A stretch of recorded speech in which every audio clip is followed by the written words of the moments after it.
حضور ہر احمدی کا یہ ایمان ہے کہ خلیفہ وقت جو بھی فیصلہ فرماتے ہیں وہ صحیح ہوتا ہے. تو پھر عہد میں یہ جس نے آپ کو بتایا ہے یہ ہمارے معصوم عن خطا صرف رسول اللہ صلی اللہ علیہ وسلم اور دیگر انبیاء غلط گزر رہے ہیں. اور حضرت صلی اللہ علیہ وسلم خود فرماتے ہیں کہ اگر میں تمہارے قضائی فیصلے میں کوئی ایسا فیصلہ کر دوں جو کسی چرب زبان کی وجہ سے اس کے حق میں ہو گیا ہو. یہ اپنے متعلق فرما رہے ہیں رسول اللہ صلی اللہ علیہ وسلم جو سب سے زیادہ معصوم عن خطا ہیں. تو پھر بھی فیصلہ مانو، لیکن جس کے حق میں فیصلہ غلط ہوا ہے اس کا فرض ہے کہ وہ خود چھوڑ دے اس حق کو، اس ناجائز بات کو، ورنہ وہ جہنم کا ٹکڑا کھائے گا. اتنی عظیم شان تو حکمت وضاحت کے بعد اگر کسی کا یہ عقیدہ ہو کہ خلیفہ غلطی نہیں کر سکتا تو عقیدہ غلط ہے، اس کی بالکل وضاحت ہونی چاہیے. ایک چیز ایسی ہے جس کے متعلق حضرت مسلم موعود نے بہت کھل کر بیان فرمایا ہے کہ غلطی تو کر سکتا ہے مگر قومی فیصلوں میں جو اس کے فرائض و منصبی سے تعلق رکھتے ہوں ان میں غلطی سے اللہ اس کو بچاتا ہے، اور اگر غلطی کر بھی بیٹھے تو اس کا ادارہ فرما دیتا ہے. یہ ایک بالکل الگ مضمون ہے.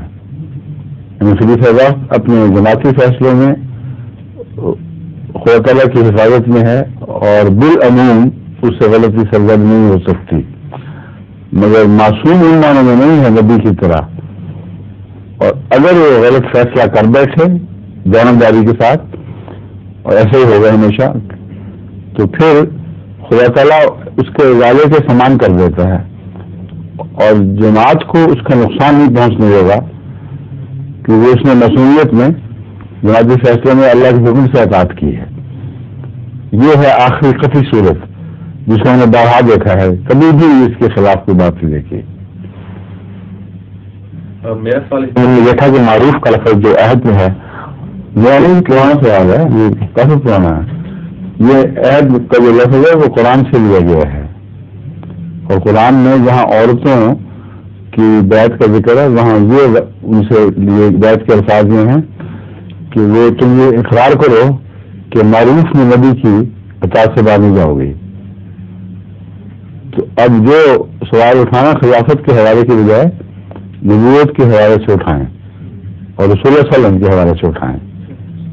پھر کیا سوال بنے گا بتائیں؟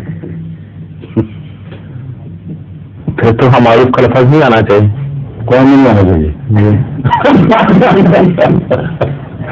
اگر یہی جو ہے مزہ خدا کے انسان خدا بندے کی بخشوں سے غلام بناتا ہے، یعنی رسول اللہ صلی اللہ علیہ وسلم کو کہا جاتا ہے.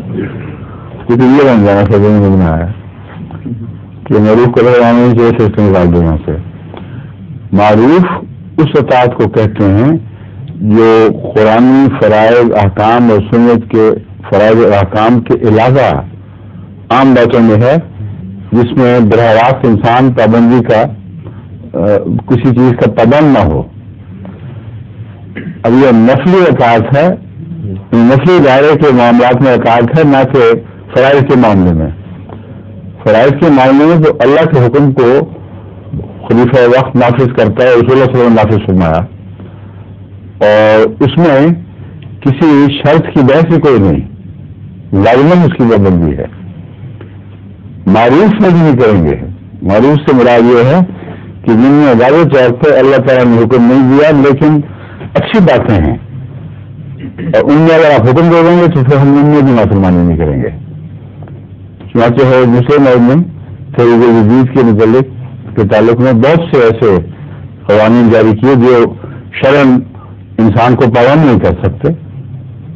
وہ ساری جماعت میں پابندی کی، یہ معروف کی پابندی ہے، شریعت کے خلاف نہیں بلکہ شریعت کی تائید میں زوائد جو عرف عام میں اچھی باتیں ہیں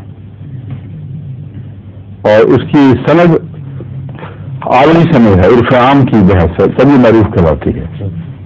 تمام ایسی باتیں جو اچھی ہیں وہ شریعت نے حکم دیا ہو نہ دیا ہو اگر ہمیں اس کا پابند کیا جائے گا تو ہم اس کے بھی پابند ہو جائیں گے. آپ سمجھیں؟ جی. تو اس کی اطاعت کی جو اتھارٹی اس کا منصب ہے اس کو کم کرنے کے بجائے یہ معروف کا لفظ اس سے اونچا کر رہا ہے.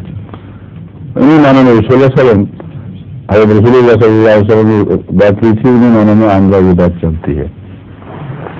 ٹھیک ہے. ظہور